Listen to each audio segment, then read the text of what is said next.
يا صباح الفل وصباح الورد وصباح الياسمين. صباح مشرق بنور الله وبتفاؤل وامل بذكر الرحمن، اللهم صل وسلم وبارك على سيدنا محمد وعلى اله وصحبه اجمعين. هنعمل ايه النهارده؟ هنعمل شويه قرص يدفونا البيت كده، ونولع الفرن بقى ونحس ايه بان الجو دافي كده. بصراحه يا بنات الجو اليومين دول يعني ربنا يلطف. إيه، برد قارس جدا، ورعد وزعابيب، والشجر عمال يروح ويجي، وحاجات تخلي الواحد وهو قاعد جوه بيبقى حاسس قاعد في الفريزر، مش في تلاجة، لا في الفريزر يعني حرفيا في الفريزر. ربنا يعافينا ويعفو عنا ويعدي ايه الموسم الشتاء ده على خير يا رب.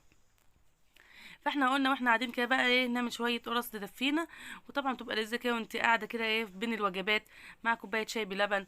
إيه بالليل واحنا سهرانين مع كوبايه شاي برضو بتبقى جميله وتبقى حاجه حلوه وندفي البيت زي ما قلنا في اول الفيديو. انا جبت معانا زي ما انتم شايفين يا حبايب قلبي كيلو دقيق، وبنخله بالمنخل بتاعي. طبعا حمودي قاعد جنبي وما شاء الله تبارك الرحمن، ربنا يبارك في عمره يا رب. هو اليومين دول قاعد جنبي في كل حاجه، كل ما اجي اعمل اي حاجه الاقيه قاعد لي كده وطالع لي في الفيديو معايا.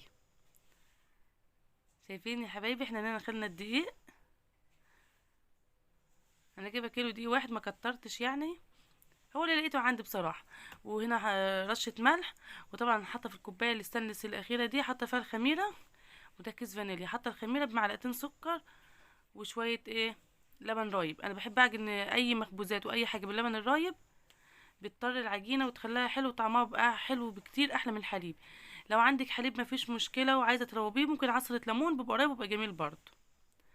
هو دايما الحليب الرايب بيطر اي معجنات، افضل من الحليب اللي هو اللي لسه جديد يعني. ده هنا سكر. طبعا القرص بقى تحليها على حسب ذوقك انت وعلى حسب ما انت بتحبيها. عايزه تاكليها بحوادق ممكن ما تحطش يعني سكر كتير. عايزه تاكليها كده بشاي او تاكليها كده لوحدها نحط سكر ونسكرها ونخليها طعمها مسكر، بس عشان طبعا الولاد في البيت انا بحب اسكر الحاجه شويه، عشان طول ما هو العيل داخل وطالع كده واخد له قرصه في ايده يعرف ياكلها من غير اي حاجه. بقى طعمها مسكر وجميل وبتتاكل بايه بنفس كده وتبقى حاجه شيقه. زي ما انتوا شايفين حبايب قلبي، احنا ننزل بقى بالخليط بتاعنا ندوبه فيه السكر ده اللي عباره عن لبن رايب والخميره. شايفين الخميره عامله فوم كده على الوش ما شاء الله تبارك الرحمن. يعني كده الخميره بتاعتي كويسه جدا، طبعا بحب اختبرها قبل ما اشتغل، بحيث لو الخميره وحشه لا قدر الله يعني مش هنشتغل بقى ونبوظ الدقيق بتاعنا والعجين. طبعا دلوقتي الدقيق غالي والحاجه غاليه، فلا احنا نختبر دايما في الحاجه البسيطه، يعني 2 جنيه خميره مفيش مشكله نختبرها، ان كانت حلوه نكمل، مش حلوه نغيرها. كده المعلقه مش عادت نافعه بقى، احنا هنضطر ان احنا ايه نشمر بقى وننزل بايدينا. المعلقه مش عادت نافعه.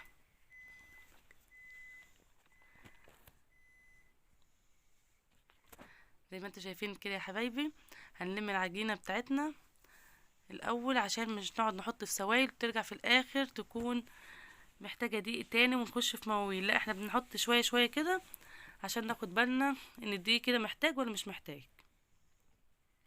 ونعجن بقى ونلت. طبعا القرص من الحاجات اللي بتحب اللت، وبتحب ناخد وندي كده معاها كده. هنا هنحط بقى ايه نص كوبايه زيت. انا بحب احط زيت في الاخر يعني عشان يلم معانا العجينه بسهوله، بعد يعني اخر حاجه احطها هي الزيت، بتلم معاك العجينه بسهوله بتبقى ناعمه وملسه. هنقعد بقى نلت في العجينه كده واحده واحده لعند ما تطلع من ايدينا خالص بكل سهوله زي ما انتوا شايفين. طبعا يا حبايب قلبي اللي وصلت معايا لعند هنا، اتمنى ما تنسوش اللايك. اللايك يا بنات ده امانه بالله عليكم، تحطوا اللايك. حطوا اللايك بالله عليكم، خلي الفيديو يترفع، وكومنت جميل كده منكم عشان يفتح نفسي نكمل معاكم ان شاء الله، وننزل لكم كل ايه فتره فيديو جديد باذن الرحمن. وطبعا انا بشكر كل متابعيني حبايب قلبي، الناس الجديده اللي دخلت عندي في القناه بشكركم جدا، وشكرا على كلامكم الجميل اللي بيحفزني دايما وبيشجعني. تسلموا لي يا رب، وكلكم والله تاج على راس الناس القديمه والناس الجديده، ما تحرمش منكم ابدا. ويا رب كده عيلتي تكبر بيكم دايما اكبر واكبر، اللهم امين يا رب. ويجي علينا في القناه دي باب رزق كده، وربنا يصلح لنا الحال احنا وياكم، وكل واحده عامله قناه ربنا يصلح لها الحال، اللهم امين يا رب. واتمنى تشاهدوا الفيديو يا بنات، شاهدوه حتى لو يعني 3 دقايق 4 دقايق، يعني مش تستخسروا في اختكم بالله عليكم.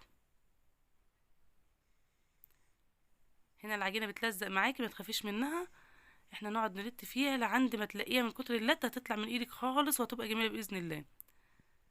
زي ما انتوا شايفين كده حبايب قلبي، ما شاء الله تبارك الرحمن. هي العجينه اتلتت وبقت ايه 10 على 10.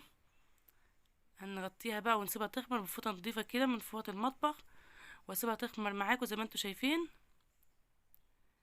شايفين ما شاء الله تبارك الرحمن، العجينه خمرت وتضاعف حجمها ما شاء الله. ربنا يطرح البركه، اللهم امين يا رب، في كل اكلنا وكل حياتنا، اللهم امين.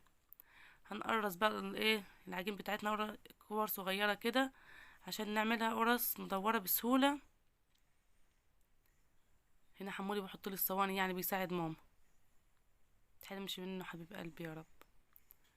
شايفين العجينه عشان مرتاحه وحلوه بتتفرد معاكي بكل سهوله ما شاء الله تبارك الرحمن. بطها سريع جدا وسهل، ما بتاخدش معاكي وقت، يعني كيلو الدقيق ده ما خدش مني شغل خالص. وبنحط في الصينيه على طول. طبعا القرص بتبقى طريه شويه دي، بتحب انها تتحط في الصينيه على طول، وبعد كده ما تتحركش يعني من المطرح، هتتحط وتتسوى على طول في نفس الصاج او نفس الصينيه اللي انت هتشتغلي فيها. ما تحركهاش تاني عشان الخمر بتاعها مش ينزل تاني وتطلع معاكي القرص مش نافشه.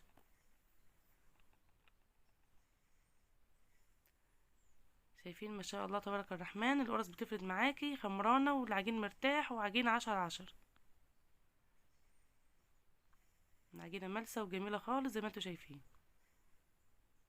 ان حمودي نفسه يطول حته، بس اديله حته اديله حته يا جماعه، هو يخترع كده قاعد يعني عمال دلوقتي يتحايل عليا حته عجين يا ماما كده عشان يعمل معايا.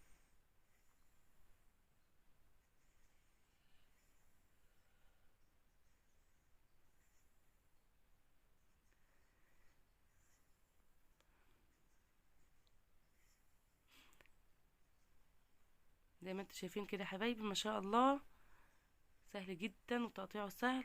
واحنا هنا عملنا الكميه بتاعتنا ما شاء الله تبارك الرحمن. عملتهم في 3 صواني عندي كده، وبدات تخمر اهي، يعني اول صينيه بدأ اللي هي على الشمال دي بدات تخمر. وهنولع بقى الفرن بتاعنا وندخلهم. طبعا لا قرصناها الاول، هي اول صينيه هتخش.